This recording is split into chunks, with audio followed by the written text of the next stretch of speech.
அன்பு நேயர்களுக்கு கனிவான வணக்கம். இரட்டை இலையை முடக்க திட்டமிடும் பாரதிய ஜனதா கட்சி தமிழகத்தில் இரண்டாவது பெரிய கட்சியாகவும் எதிர்கட்சியாகவும் தற்பொழுது செயல்பட்டு வருகிறது அதிமுக. இந்த கட்சி எம்ஜிஆர் அவர்களால் உருவாக்கப்பட்டு செல்வி ஜெயலலிதா அவர்களால் கட்டி காக்கப்பட்ட ஒரு பேரியக்கம். இந்த கட்சிக்கு 2,20,00,000 தொண்டர்கள் உள்ளதாக அக்கட்சியினர் கூறிக்கொள்கிறார்கள். அப்படிப்பட்ட இயக்கம் 18வது மக்களவை தேர்தலில் வெறும் 20% வாக்கு வங்கியை மட்டுமே கொண்டிருந்தது. பல இடங்களில் 3வது இடத்தையும் ஒரு சில இடத்தில் 4வது இடத்திற்கும் தள்ளப்பட்டது. இது அதிமுக தொண்டர்களுக்கே மிகப்பெரிய அதிர்ச்சியாக மாறி இருந்தது. எம்ஜிஆர் அவர்கள் 3 முறை முதலமைச்சராக இருந்தார். செல்வி ஜெயலலிதா 5 முறை முதலமைச்சராக இருந்தார். ஓபிஎஸ் 3 முறை முதலமைச்சராக இருந்தார். எடப்பாடி 1 முறை முதலமைச்சராக இருந்தார்.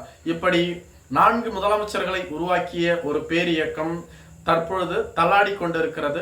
அதற்கு காரணம் எடப்பாடி பழனிசாமி என்ற ஒற்றை நபர். இவரது தலைமை சரியில்லை. இவரது தலைமையை தொண்டர்கள் ஏற்றுக்கொள்ளவில்லை.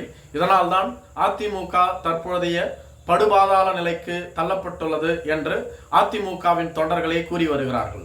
இது ஒருபுறம் இருக்க, ஓபிஎஸ் அவர்கள் அதிமுகவிலிருந்து நீக்கப்பட்டார்.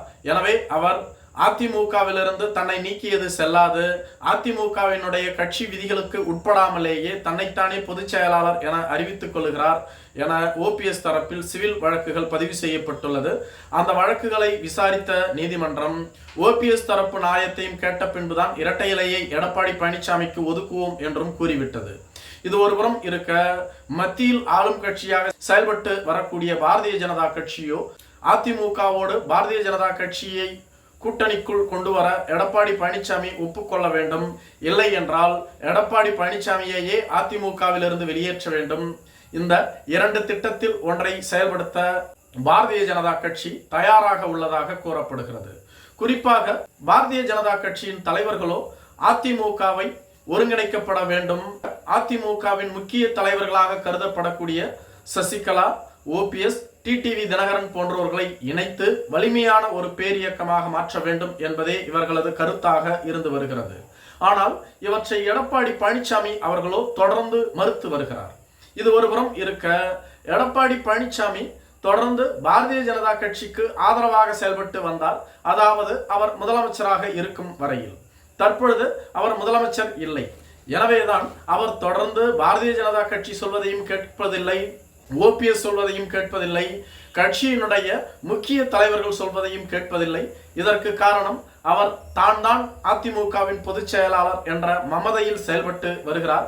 இந்த கொட்டத்தை அடக்க வேண்டும் என்றால் அவரிடம் உள்ள முக்கிய துருப்புச்சீட்டு இரட்டை இலை சின்னமும் அதிமுக என்ற கட்சியுமே. இரட்டை இலை சின்னத்தை முதலில் முடக்கிவிட்டால் அதிமுகவிற்கு வரவேண்டிய வாக்குகள் வராது. அதன் பின்பு அதிமுகவை உடைத்து விட்டால் எடப்பாடி பழனிசாமி என்ற நபரை காணாமல் சென்று விடுவார். அதிமுக என்ற பேரியக்கமும் கரைந்துவிடும் என்பதுதான் பாரதிய ஜனதா கட்சியின் முக்கிய திட்டங்களில் ஒன்றாக இருந்து வருகிறது. அதற்காகத்தான் ஓபிஎஸ், சசிகலா போன்றவர்களை அதிமுகவிற்குள் கொண்டு வர இவர்கள் முயற்சி செய்தார்கள். ஆனால் இதுவரையிலும் எடப்பாடி பழனிசாமி இந்த திட்டங்களை முறியடித்துக் கொண்டே இருக்கிறார். மேலும் தங்கமணி, வேலுமணி போன்றவர்களை வைத்து அதிமுகவிற்குள் ஒருங்கிணைப்பை நடத்திவிட வேண்டும் என்று பாரதிய ஜனதா கட்சி விரும்புகிறது. ஆனால் அதையும் தொடர்ந்து மறுத்து வருகிறார் எடப்பாடி பழனிசாமி. இது போன்ற சூழ்நிலையில் தான் பாரதிய ஜனதா கட்சிக்கு ஒரு நல்வாய்ப்பாக நீதிமன்ற தீர்ப்பு உள்ளது. இதனை பயன்படுத்தி பாரதிய ஜனதா கட்சி அதிமுகவிற்கான இரட்டை இலை சின்னத்தை முடக்கும் என்று கூறப்படுகிறது. அப்படி முடக்கிவிட்டால் எடப்பாடி பழனிசாமிக்கு தற்பொழுது கிடைத்த வாக்குகளே கிடைக்காது. இரட்டை இலை சின்னம், அதிமுக என்ற கட்சி இரண்டையும் வைத்தே எடப்பாடி பழனிசாமி வெறும் 20% வாக்குகளைத்தான் பெற்றார். இது இரண்டும் இல்லாமல் போனால் எடப்பாடி பழனிசாமியே காணாமல் சென்று விடுவார் என்று பாரதிய ஜனதா கட்சி பெரிதாக நம்புகிறது. மேலும் எடப்பாடி பழனிசாமியை பணிய வைப்பதற்கான இறுதி முயற்சியாக தங்கமணி, வேலுமணி போன்றவர்களின் மூலம் காய் நகர்த்தி பார்த்தது பாரதிய ஜனதா கட்சி. இதற்கும் மசியவில்லை எடப்பாடி பழனிசாமி. எனவேதான் எடப்பாடி பழனிசாமியிடம் இருக்கக்கூடிய இரட்டை இலை சின்னத்தை முடக்க திட்டமிட்டிருப்பதாக கூறப்படுகிறது. தற்பொழுது அதிமுகவின் மாவட்ட செயலாளர்கள் கூட்டம் நடைபெற்றது. இந்த மாவட்ட செயலாளர்கள் கூட்டத்திற்கு எடப்பாடி பழனிசாமியின் நெருங்கிய உறவினரான தங்கமணி வரவே இல்லை. மேலும் எஸ்பி வேலுமணி மிகவும் காலதாமதமாக வந்தார். இதேபோன்று அதிமுகவின் சார்பில் செல்வி ஜெயலலிதா அவர்களுக்கு இரங்கல் கூட்டம் நடத்தப்பட்டது. அஞ்சலி செலுத்த ஓபிஎஸ் மணியன் அவர்களும் வரவில்லை. அவர் ஏற்கனவே நாகப்பட்டினத்தில் தான் ஜெயலலிதாவிற்கு 5ஆம் தேதியே திதி செலுத்திவிட்டதாக கூறினார். இதுபோன்று அதிமுகவினுடைய மாவட்ட செயலாளர்கள் தொடர்ந்து எடப்பாடி பழனிசாமியை புறக்கணித்து வருகிறார்கள். இது எடப்பாடி பழனிசாமிக்கும் நன்கு தெரியும். இருப்பினும் அவர்கள் மீது நடவடிக்கை எடுக்க எடப்பாடி பழனிசாமி தொடர்ந்து பயந்து வருகிறார். மேலும் எடப்பாடி பழனிசாமியிடம் இருக்கக்கூடிய கட்சி பொறுப்புகள் மற்றும் கட்சியினுடைய சின்னங்கள் பறிக்கப்படும் என்பது தங்கமணி, வேலுமணி போன்றவர்களுக்கு தெரியும். எனவேதான் இவர்கள் தங்கமணி கூட்டத்திலேயே கலந்து கொள்ளவில்லை, வேலுமணி தாமதமாக வந்தார் என்று கூறப்படுகிறது. மேலும் தங்கமணியிடம் இது பற்றி விசாரித்த போது தற்பொழுதுதான் கள ஆய்வு கூட்டம் நடைபெற்று முடிந்தது. நான் கள ஆய்வு கூட்டத்தின் முக்கிய உறுப்பினர்களில் ஒருவராக இருந்தேன்.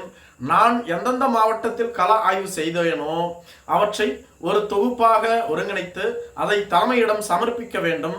அந்த பணிகளில் ஈடுபட்டிருந்தேன். எனவேதான் என்னால் வர முடியவில்லை என்று ஒரு உப்பு சப்பில்லாத ஒரு காரணத்தை கூறியிருந்தார். இதையும் எடப்பாடி பழனிசாமி ஏற்றுக்கொண்டார் என்றே கூறப்படுகிறது. நன்றி.